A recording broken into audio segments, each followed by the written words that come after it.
Your vote is more than a thumbprint, more than party colors, more than family history. Your vote is the future. Join the conversation on Election 2016 on TV, radio, online, and mobile. #ElectionHQ.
With 77 days to the election, this is the place to be for all your election news. Hello and welcome to the program.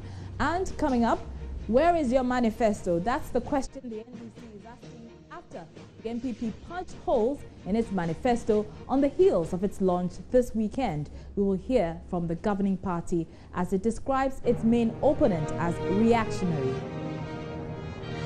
Campaigns forge ahead despite the rains. Early morning showers failed to discourage supporters of the New Patriotic Party and Progressive People's Party as their flag bearers campaign in the Greater Accra region. We'll bring you details.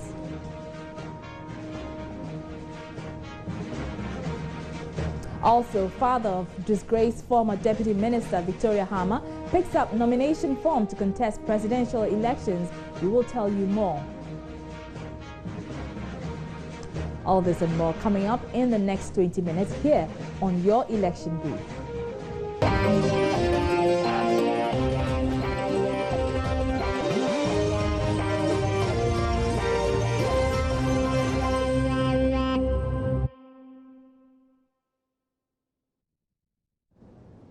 And you're welcome to the program once again. I'm Arba Kumsin. We start off with the governing National Democratic Congress, which has today been fending off attacks by the main opponent, the New Patriotic Party, following the successful launch of their manifesto in the Bono Ahafo regional capital, Sunyani, this past weekend. At a news conference in Accra yesterday, focusing on the NDC's broken promises, the NPP accused the Mahama administration of championing a manifesto full of lies and empty promises and questioned the credibility of the party to fulfill the promises in the 2016 manifesto. Here is a policy advisor of the NPP, Boache Ejako.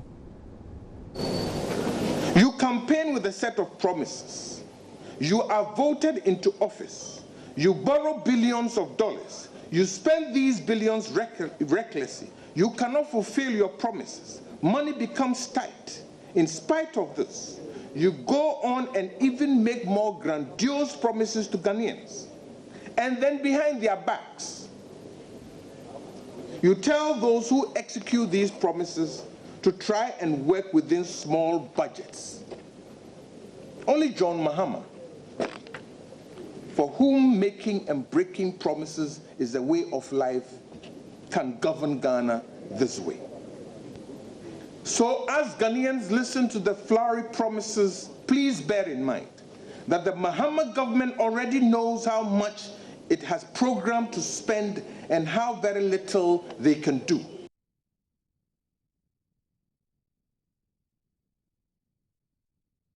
So that's the NPP's policy advisor, Boache Ejako, there. Later on, we'll bring you the response from the NDC. The Deputy Education Minister, Samuel Okudzeto-Ablakwa, has been reacting to this. But early morning showers in the national capital, Accra, today failed to dampen the spirits of supporters of the New Patriotic Party and the Progressive People's Party as their flag bearers campaigned in parts of the Greater Accra region. The NPP flag bearer, who is beginning his Greater Accra campaign today, paid a courtesy call on the chiefs of Dodowa to officially inform them of his intention to seek the presidency a third time. He reiterated his promise of building factories in every district if elected president and accused the Mahama administration of destroying the foundation built by former President Kufuor.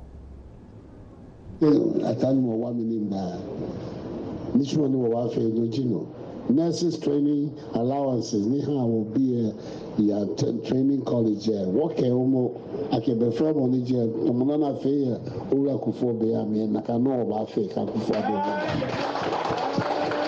Nakano can have teacher training allowances. One Jackie Beni Ura Kufoyo, Bomode ni Tonibia Mijuba, ni Halek Beni, Pay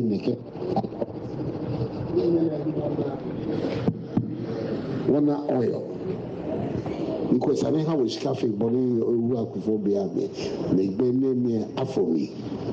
But fair money, go to me be about how many nurses training allowances, teacher training allowances. I can because we need this the human capital in Ghana. We need them, as many nurses as possible, as many teachers as possible. We can't go Jehiko, apply Janeko, Skabe, no town clinic, and it's only a wabu, only off it. Yes, I know one, number, wow. Well, my colleague Latif Idris is traveling with the NPP flag bearers campaign team. He joins us on the line with more. Latif, there's been a lot of focus on campaign promises by both the NDC and NPP this week. I imagine Nane Kufuor has been reiterating his promises to the chiefs. What else has he been saying?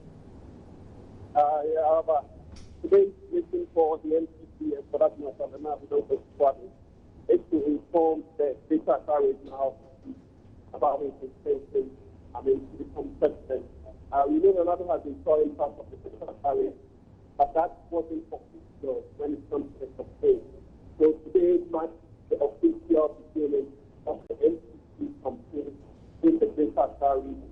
Now, Ronaldo has faced a call on the Greater Accra region, and they now giving him their blessings in the region. We just came from another visit from a subsidy here at Atlanta. As I speak with you now, we are at California, where a number of rally awaits the flag bearer of the New Patriotic Party. Now, at the one with the Great Accra now, apart from Nanado, creating this commitment to reinstall the living allowances to the nation. The estimation that is going to make available $1 million United States to each district across the region. This is said to be represented throughout the district and will be done every year within his 4-year term if elected as president. And that, according to Nanado, is to help carry out some developmental projects within the district. Visit chiefs and other traditional leaders. We hear reports of them, being endorsed and the like. How have the chiefs in this instance been reacting to the NPP leaders' promises? All right, so the line is very bad. I was saying that very often when flag bearers call on traditional leaders, we hear of the traditional leaders endorsing them. But I'm asking, how have the chiefs in Dodowa been, reacting to the NPP leaders' promises? Yeah, one of the actually, that is the farmer chief of the new traditional area, who is part of the House of that region, made a clear point to Nanado about his commitment. That's exactly what brought about Nanado making the point again that he is committed to really taking the secretary and the necessary allowances. Nanado said it in the past, but when the chief took his turn, he asked Nanado to make a commitment to really make a statement.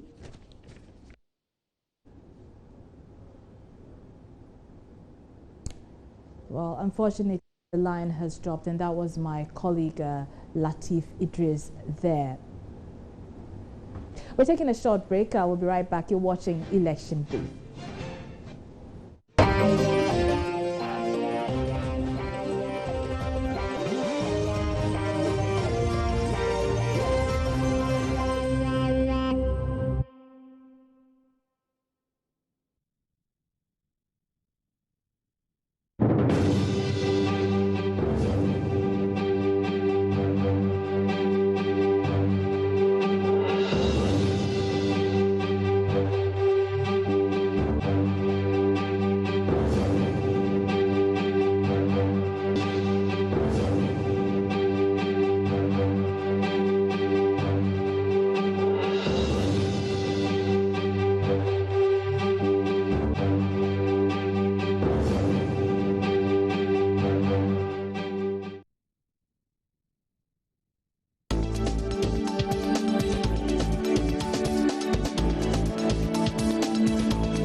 comprehensive coverage of election 2016 here on Election Headquarters on TV, radio, online, and mobile.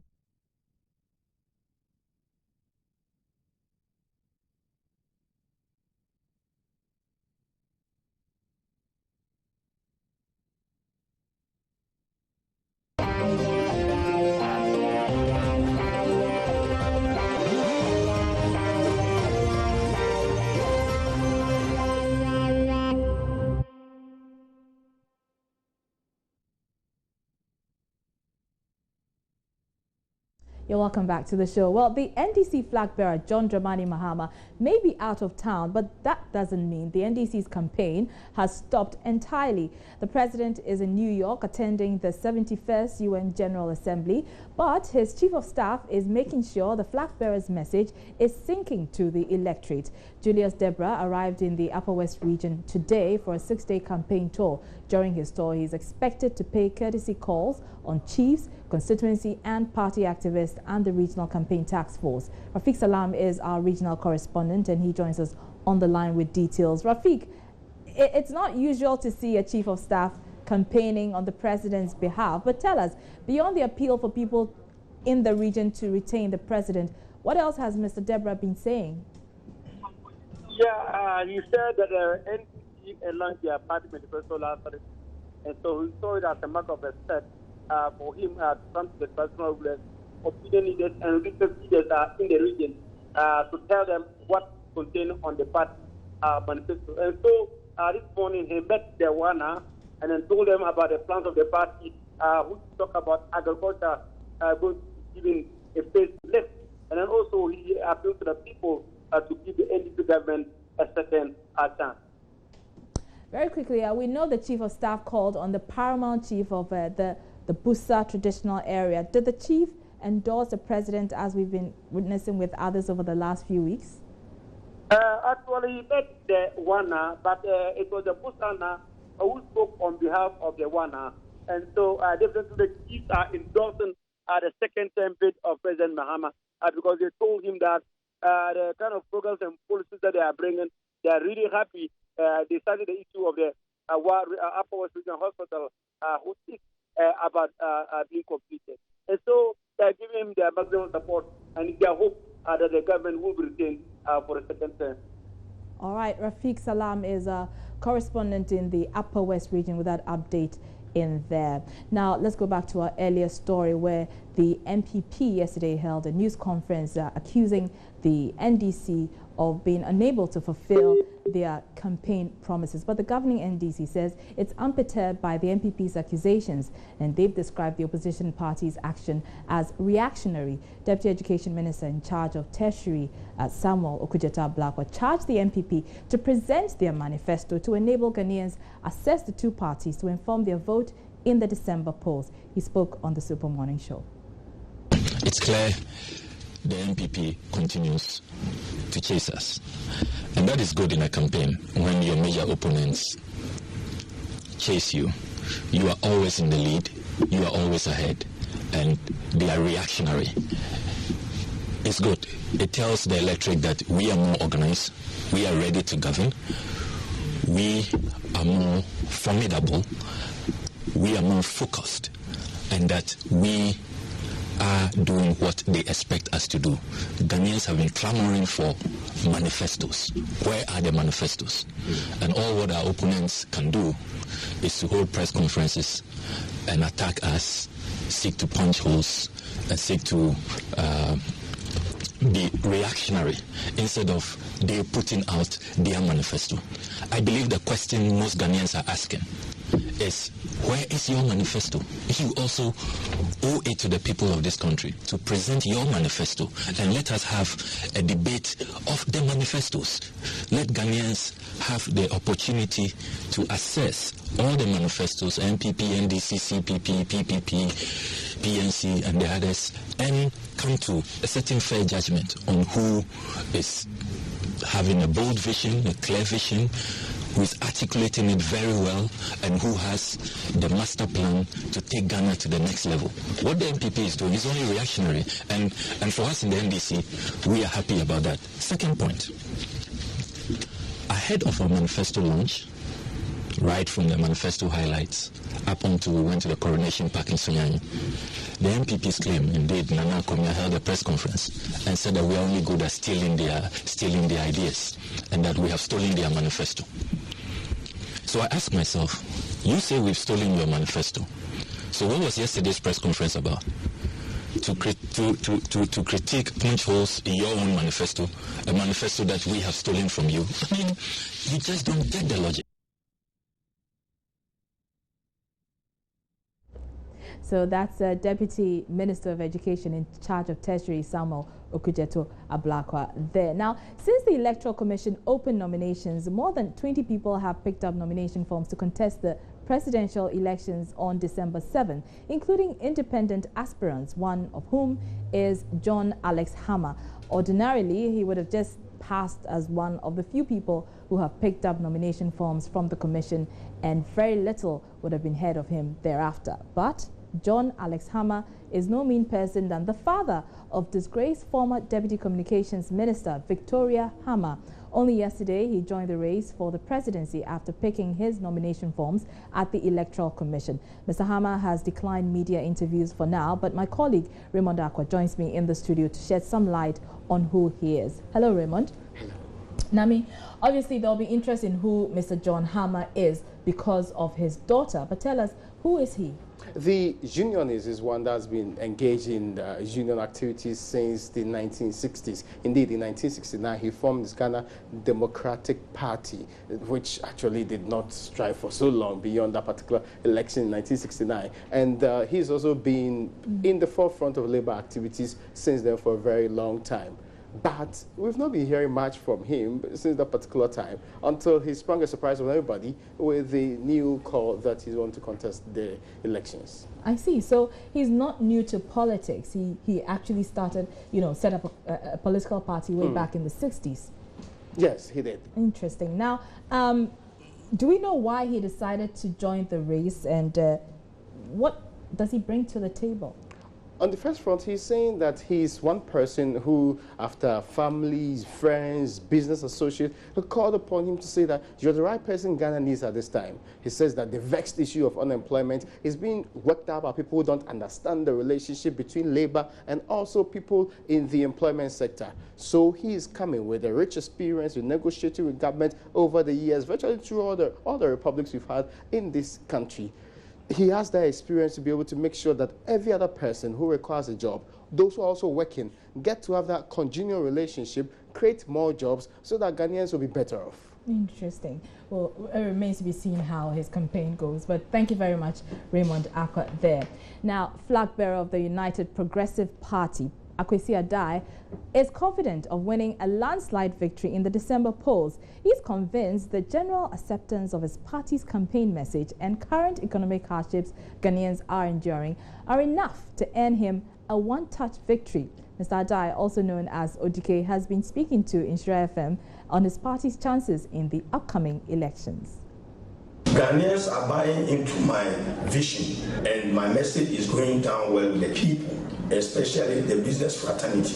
And crisscrossing the whole country, I feel how the people want change, and change is coming. Change is inevitable, and there's no way this government can renew its mandate. I see myself leading this country because Ghanaians are now having confidence in me. I am very much optimistic that I'm going to win this election with landslide victory, and I could see and feel that my chances are very bright. Looking at the current economic biting which Ghanaians are experiencing now, Ghanaians want a leadership that can fix the economy, and I stand tall among all my peers seeking for this #1 office. So that's flag bearer of the United Progressive Party, Akwesi Adai there. Well, it remains to be seen if that prediction of a landslide victory will indeed come to pass. Now, a clash has flared up among three political parties in the Navrongo Central constituency following purposive demolition of some campaign materials at several public places ahead of the 2016 polls. The three parties involved, that's the ruling National Democratic Congress, the New Patriotic Party and the People's National Convention, have traded open accusations against one another of willfully doing the damage to thwart the chances of their respective opponents. Their fears the clash could spiral into violence, even though the police have stepped in, as the level of destruction inflicted so far looks beyond recovery, especially for the members of the PNC who claim that over 500 posters showcasing both the party's parliamentary candidate